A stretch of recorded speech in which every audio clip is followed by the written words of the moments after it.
tous, bienvenue dans ce podcast. Nous allons aborder aujourd'hui l'importance de la rédaction professionnelle.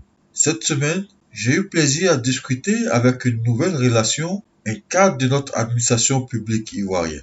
Devant l'étendue de ses connaissances sur l'organisation de l'État dont il me faisait profiter, je lui ai spontanément proposé de lui installer un blog où il partagerait ce savoir avec un public plus large. Pendant quelques secondes, j'ai lu sur son visage l'expression d'un soulagement mêlé de gratitude.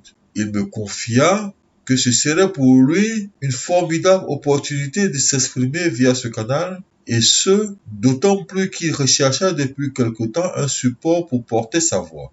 Le blog serait de ce point de vue une alternative avantageuse en vue d'établir une interaction avec un certain public, en attendant de publier formellement ses idées par d'autres moyens. Puis, le temps d'après, je l'ai vu se rétracter.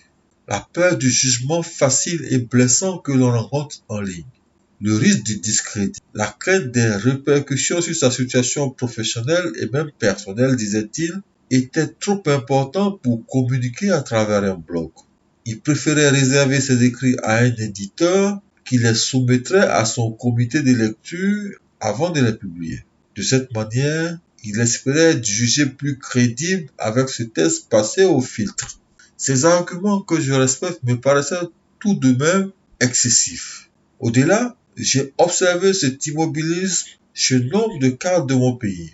Ils redoutent, en publiant sur un blog et à travers leur rédaction, de laisser apparaître des insuffisances dans la cohérence de leurs idées.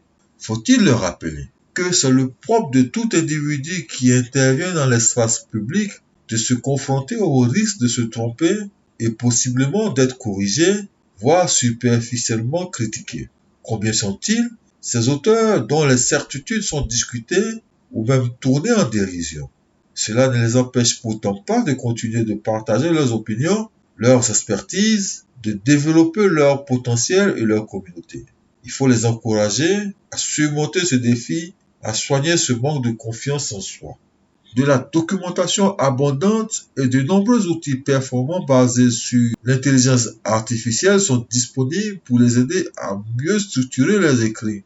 Il faut exploiter ces outils car il est essentiel de proposer au lecteur une bonne rédaction et ce pour plusieurs raisons. La première raison est la capacité de partager, de communiquer clairement et efficacement ses idées. C'est particulièrement important en milieu professionnel. Prenons l'exemple d'un avocat qui, dans le cadre d'un procès, transmet au juge des conclusions remarquablement digestes et argumentées. Cela lui donne un avantage sur son confrère qui aurait bâclé ses conclusions. De même, dans le domaine journalistique, la qualité de traitement des sujets est déterminante pour le succès d'un média. Le deuxième facteur est la crédibilité en tant que communicateur. À un certain niveau, le contributeur doit s'imposer une certaine rigueur de travail qui le préserve du commerce des fautes d'orthographe ou de grammaire qui décrédibilisent ses écrits. Ma nouvelle relation craindrait-elle de laisser voir pareille lacune? Je crois pour ma part que le problème est moins pour la majorité des personnes de son profil dans la maîtrise des techniques rédactionnelles que dans une sorte de mollesse intellectuelle que favoriseraient les publications en ligne en raison, entre autres, de la variabilité des informations diffusées. Pourtant, que ce soit sur un blog ou dans un livre, la rédaction répond aux mêmes critères. Il faut maîtriser le sujet que vous allez traiter. Pour ce faire, vous allez devoir vous documenter et collecter des informations. Ensuite, vous allez travailler votre texte au brouillon en organisant vos idées et arguments avant de le mettre au propre et de le publier. Sauf pour certains textes comme la poésie, vous garderez à l'esprit de maintenir la structure classique de la rédaction, introduction, corps du texte, conclusion. Il faut également veiller à ce que votre relation adopte un style simple, des phrases courtes et concises, et adresser les idées dans un ordre chronologique et logique et dans un registre de langue correct. Au final, une bonne rédaction est un atout majeur qui vous distingue. Il faut donc surmonter le jugement idéaliste. Cela exige d'apprendre et d'améliorer ses techniques de rédaction et se lancer dans la diffusion de ses idées afin de les rendre compréhensibles, accessibles.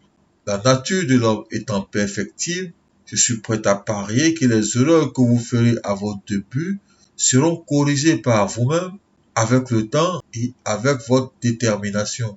Et elles amélioreront vos compétences en matière de rédaction, vous démarquant de la masse et vous conférant une bonne impression. Merci d'avoir écouté ce podcast. Il est produit par Web Édition. L'orateur est Antoine Blagnon. À bientôt.